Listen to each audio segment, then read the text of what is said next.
vyksta asmeninis arba dvasinis augimas ir kodėl asmeniniam arba dvasiniam augimui nepakanka praktikų.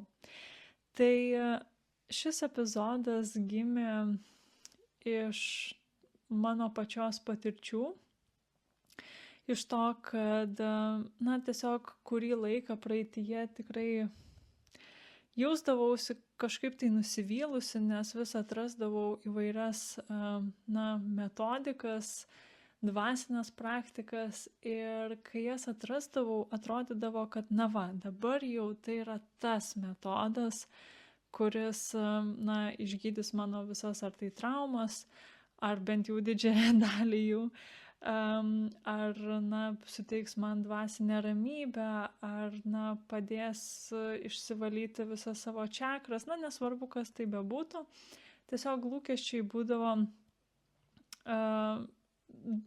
buvo daug atvejų, kai lūkesčiai buvo pakankamai aukšti, taip pasakyčiau.